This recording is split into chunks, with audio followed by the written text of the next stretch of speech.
Your D&D character's heritage defines the sort of character you want to play in your 5e campaign. My name is Ben Byrne, and this is every 5e heritage that you can play in Grimhollow.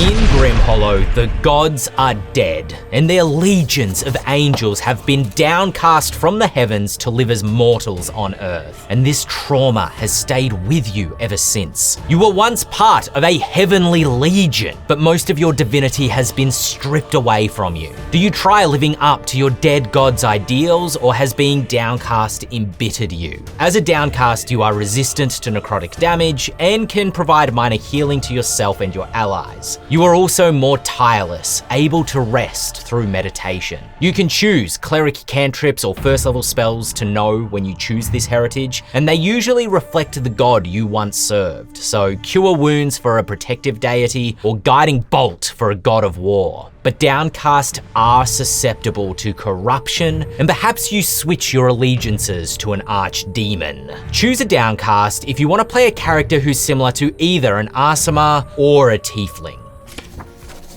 You are a living construct crafted from wood, clay, or ceramics in the shape of a small child. The Fae stole a mortal child and left you in its place to conceal the abduction. When you were discovered, you may have been reviled and cast out by your foster family. You've spent the rest of your life searching for somewhere new to belong. Your heritage traits include Fae magic that allow you to cast minor illusion or disguise self. You can hide behind other creatures, as staying out of sight is often how Wechselkind survive. Wechselkind naturally make fantastic rogues and assassins, but you'd thematically fit an amazing Pact of the Fae warlock or a College of Glamour bard. Grudgels are few in number and don't really hold lands in Etharis anymore. Your ancestors are said to have sailed across distant oceans to find new places to settle, but you still call Etharis home. Wulven are the natural-born children of lycanthropes who embody the mysticism of the natural world more than its primal savagery. Yet your heritage traits, like hunter's instincts, make Wulven great for fighters, rangers, or maybe even an Oath of Ancients paladin. You can play a Wulven and try the heritage system by clicking this link up here and signing up to be a Grimhollow playtester for only $1, which also gets you access to other playtest packets like the Monster Hunter and updates to our upcoming October Kickstarter. The Dhampir is another heritage new to Grimhollow, which is also in the heritage system playtest.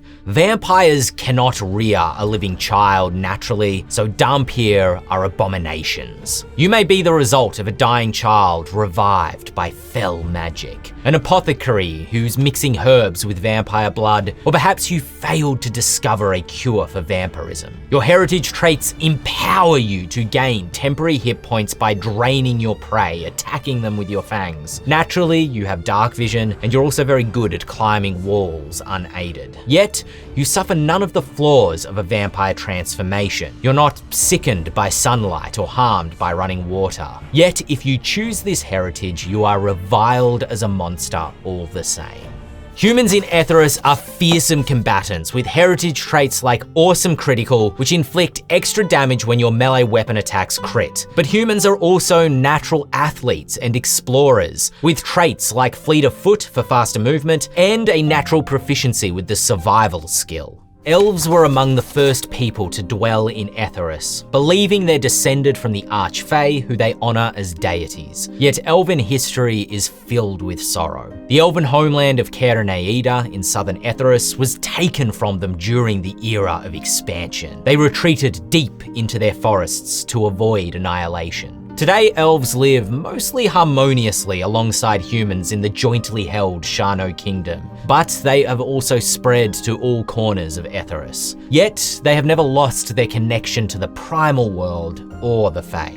Halflings hold little value for mundane riches like gold or jewels. If it can't be eaten or it isn't useful in some way, a halfling doesn't want it, which has proven surprisingly to their benefit. With small ambition for nation building, Halflings gave humans little opposition during the era of expansion. In fact, they even made their agriculture and their penchant for lore useful to human societies. That said, Halflings are inquisitive and brave. Your life of adventure may begin from a desire to see the world and weave your own tales to be told beside the fire. Your heritage traits include brave, giving you advantage against being frightened, lucky, allowing you to reroll ones, and power nap, allowing better recovery on a short rest.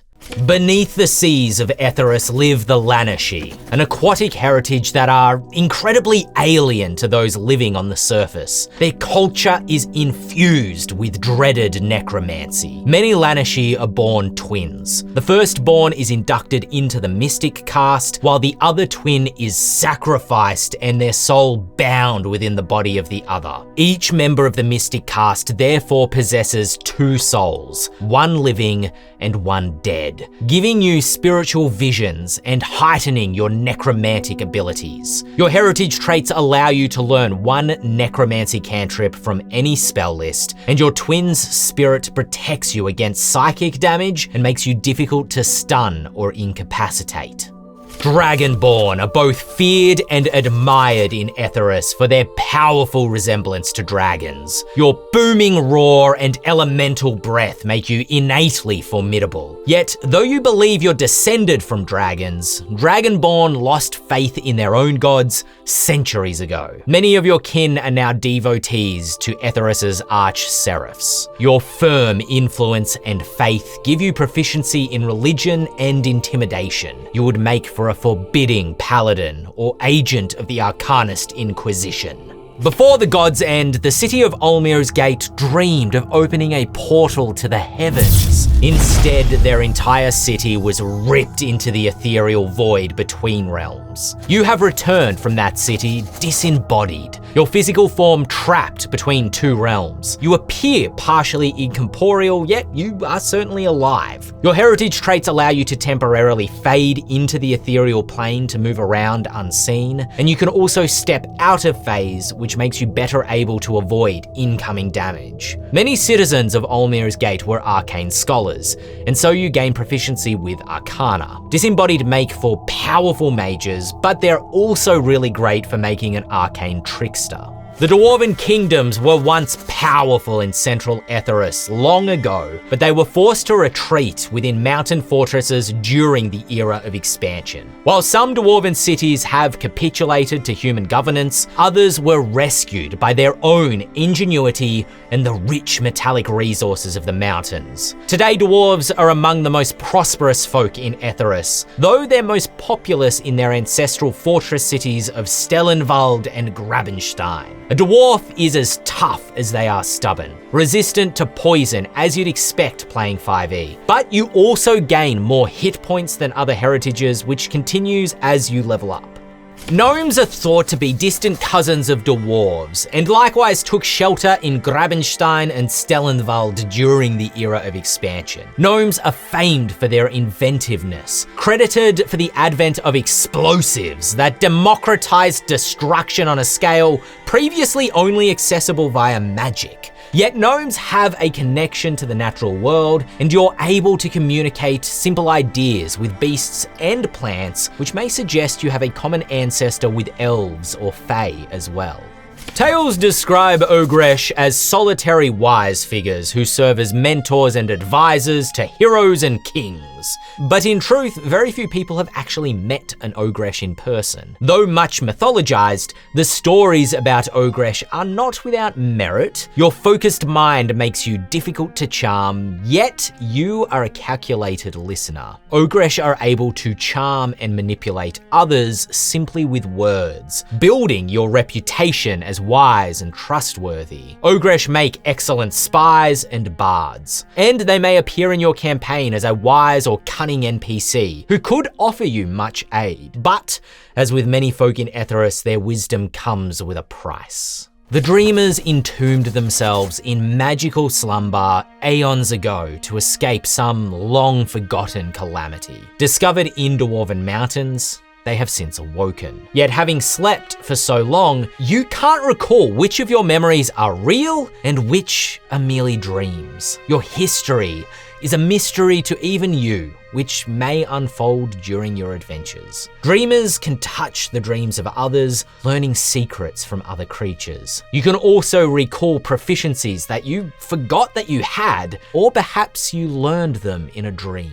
Dreamers are basically Inception, the player heritage. Arisen are spoken of in fearful whispers across Etharis, admonished as unnatural entities. You were not born, but built through fell magic and mysterious science. You're a construct made from composite body parts and arcane machinery. You're not undead, but whether you possess a soul is an existential question all Arisen must grapple with. Arisen are another new heritage added to Grimhollow. You're an arcane construct who's extremely difficult to kill, with more hit points than other heritages, immunity to disease, and you can stay conscious even while on 0 hit points.